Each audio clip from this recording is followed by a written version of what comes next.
Hello, good evening, everybody, and welcome here to Prog Monster. My name is Murph. I am the host of this show, a show dedicated to progressive rock and other forms of rock music. It's Monday night, and it's time for a look back at a classic rock album. The album I've chosen to do is one I got recently, but I've owned it before, obviously, in vinyl, I think, maybe even in cassette. I can't remember. But, anyways, the album is from Kim Mitchell. This one is a Akimbo Alogo. So this album was released on June the 28th, 1984. Recorded at McClear Place in Toronto, Canada. Yeah. About 41 minutes, almost 42 minutes long. Released on the Alert label in Canada and a Bronze label internationally. Also produced by Kim Mitchell and Nick Blagona. Yep. So this is his debut album here. So I bought this one probably not too long about. I don't think it was very long after after it came out that I actually got it. And my friend, he also got it. It was one of the first albums we both got at the same time. Usually he bought one and recorded it for me, or I bought one and recorded it for him.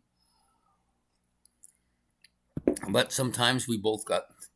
So by the time this came out, we were getting our own albums and buying our own stuff and stuff we both work in and whatever. So a little bit different. So appearing here, of course, you got Kim Mitchell, lead guitar, lead vocals, arrangements, and producing. Peter Fredette. I think it's Fredette. Rhythm guitar, keyboards, lead vocals on chorus of All We Are, backing vocals as well. Robert Sinclair Wilson, bass, keyboards, backing vocals. Paul DeLong on drums. Todd Booth on keyboards and lead synthesizer arrangements. And Pi Dubois on lyrics and backing vocals.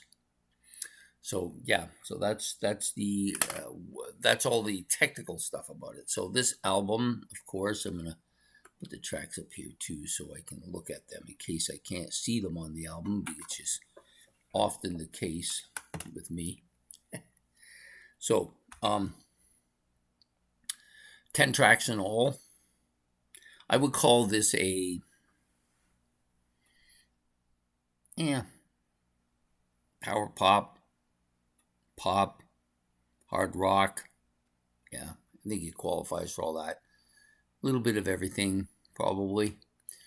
Some really great tracks on it. So it opens up with the song Go for a Soda. This is probably the most well-known song by him. Pretty heavy kind of bass guitar riffing going on here. Lots of that kind of, I would call it melodic bass playing. Just drilling it out.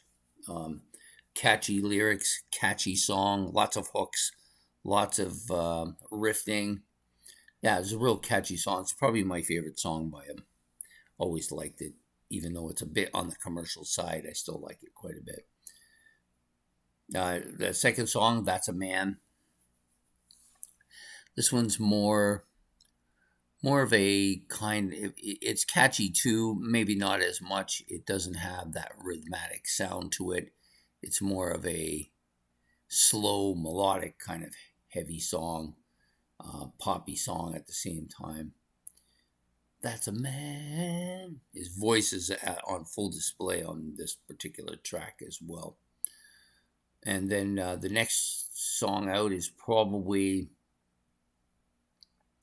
maybe my second favorite song on the album. Sorry. All We Are. Another slow melodic, very similar to That's a Man in that way, but this one's a little bit more subdued, not as heavy, not as forward either. This is a little bit more subdued song. I wouldn't call this a ballad, although it's in that ballad range sound. To me, this is more of a story. This particular track. Next up is Dirty Diary for Rock and Roll Men. This one's a little bit more upbeat, a little bit more kind of, a little bit faster paced, of course, and of course, lots of kind of hooks, lots of kind of, if you want to call it riff. There's a little bit of riffing here too, a little bit more of a story as well. Then you have Love Ties. This one's maybe a little bit more ballady, I think. Feel It Burn, another kind of poppy kind of commercial sounding ballady type song, but a good one. I think this one's better. Then you got the next one, which is arguably one of my favorites on the album, Lager and Ale. This one's got that kind of heavy riffing, heavy bass part. It's a little bit faster pace. Definitely a kind of a hard rockish song. A little bit of hooks going on here. His voice is really good on this particular one. And then you have the last three songs, Rumor Has It, Caroline, and Call Off. Maybe not as memorable as some of the other stuff on the album. Still pretty good. Some heavy bass on particular tracks here. Probably Rumor Has It.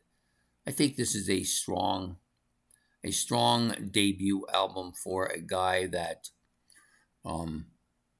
had been the voice and lead frontman for Max Webster for several years before he decided to go on his own. To me, I liked Max Webster. I was okay with it. I never had a problem with their music. Thought it was good.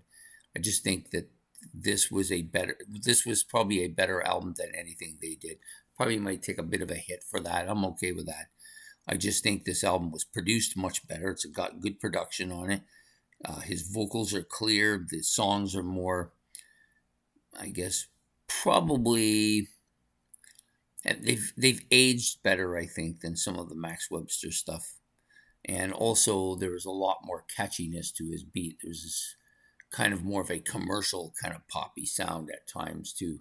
So excellent album. Highly recommend it. I think it's probably his best album. I did like the second album quite a bit as well, but yeah, this is a very good album, very strong. Highly recommend it if you like that power pop, kind of pop, hard rock stuff. You'll like this album quite a bit. So that's the album for today. Kim Mitchell's Akimbo Alogo, released back in 1984. So I hope you've enjoyed this. Please hit the like and subscribe. That's important for the channel. Also, if you want to make any comments, I prefer comments. There's some people that really love this guy. I tend to be a little bit on the love side, but not as much as some people. So if you want to make comments about the album, if you know more that you want to say, you can do that in the comment section below. And we will be back next Monday night with another look back at yet another classic rock album. So have yourself a good night and a good evening. We will see you then. Take care and goodbye.